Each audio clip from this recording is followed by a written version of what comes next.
Hello friend, sociology with Dhruv Dikshit channel में मैं ध्रुवपाल दीक्षित आपका स्वागत करता हूँ।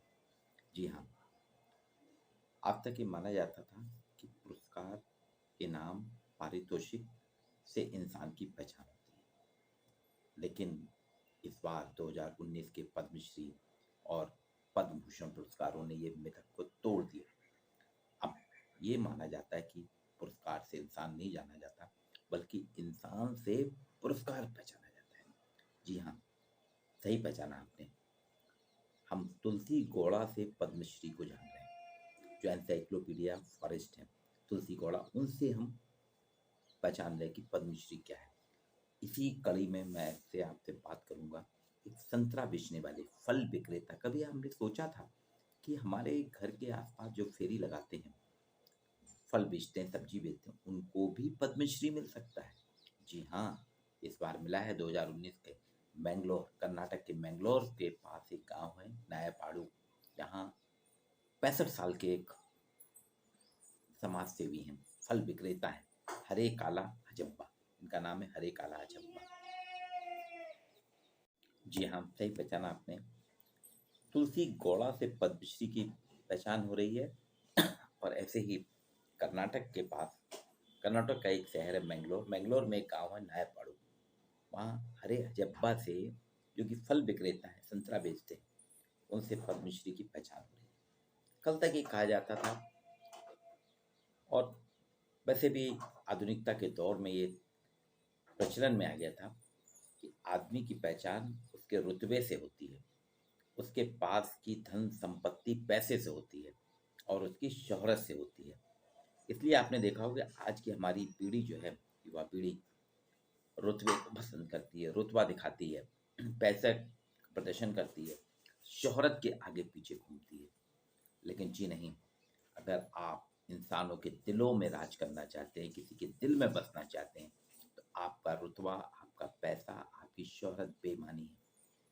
आप अगर इंसानियत है आप में, इंसानियत आपको लाखों करोड़ों लोगों के दिलों में बैठालती है, लोगों में राज कराती है। आप उनके लोगों के दिलों में राज करते हैं। इंसानियत से ही व्यक्ति लोगों के दिल का राजदार बन जाता है, लोगों के दिल में छा जाता है।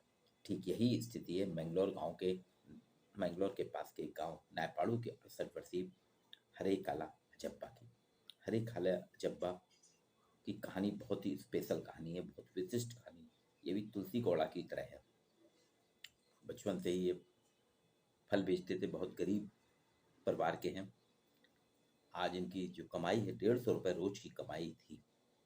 इनकी गांव में स्कूल नहीं था, ये पढ़ नहीं पाए। घर की देखभाल के लिए, जीवन यापन के लिए पढ़ाई करते कैसे, पैसा ही नहीं था। तो ये गांव में स्कूल नहीं था, दूसरे गांव जाना, तो घर की आर्थिक स्थिति इसके लिए परमिट नहीं कर रही। तो इन इन्होंने फल बेचना शुरू कर दिया। टोकनी में संतरे और मौसमी फल लेके बेचा करते थे। लेकिन जज्बा था इनका, मैं पढ़ूंगा कैसे, कैसे भी मुझको पढ़ना है और पढ़ाना है। लेकिन मौका नहीं मिला, पढ़ नहीं पाए। एक बार एक विदेशी ने इनसे इनके फल के दाम पूछे, लेकिन इनको अंग्रेजी भाषा नहीं आती थी, कि उसको फल के रेट, फल की कीमत, फल के दाम नहीं बता पाए। वो अंग्रेज आगे बढ़ गया।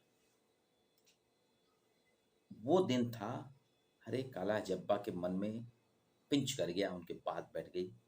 मैं नहीं पढ़ पाया, इसलिए मेरे फल नहीं बिके। मैं फल की कीमत अंग्रेजी में नहीं बता पाया, तो देखिए मेरे फल नहीं बिके। और इसलिए उन्होंने तय किया कि मैं अपने गांव में स्कूल स्थापित करूंगा, जिससे मेरे गांव का हर बच्चा साक्षर हो जाए, पढ़ लिख जाए। और उस दृढ़ संकल्प को लेके उन्होंने अपनी जिंदगी भर की कमाई से 1 एकड़ जमीन में एक स्कूल बनवाया। आप सोचिए, पहले मस्जिद में चलता था स्कूल, आज वो एक जूनियर कॉलेज का रूप ले चुका है। आज उसमें 175 बच्चे पढ़ रहे हैं। 21 साल का स्कूल हो गया है, और बाकायदा उसमें गांव के बच्चे पढ़ रहे हैं और आगे बढ़ रहे हैं। और हरे अब्बा का जो है, हरे काला हजब्बा का जो सपना था, वो साकार हुआ। लेकिन आप सोचिए भला, वो तो आराम से फल बेच रहे थे, कौन जानता था। अगर हम मैंगलोर जाते भी, फल खरीदते आगे बढ़ लेते।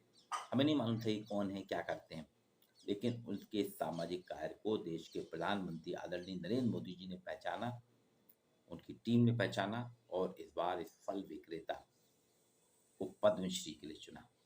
और आपने देखा होगा टीवी में वो जब आए थे राष्ट्रपति महोदय से जब उन्होंने राम कोविंद जी से पद्मश्री लिया तो उनके आंखों में आंसू आ गए थे।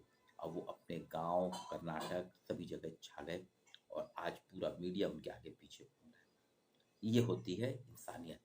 इंसान से ही पुरस्कार की पहचान हो रही है।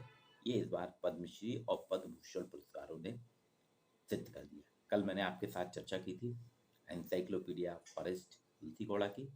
आज मैं आपके एक सामाजिक कार्यकर्ता हरे काला हजब्बा की बात कर रहा हूँ। कल आपके पास एक नई कड़ी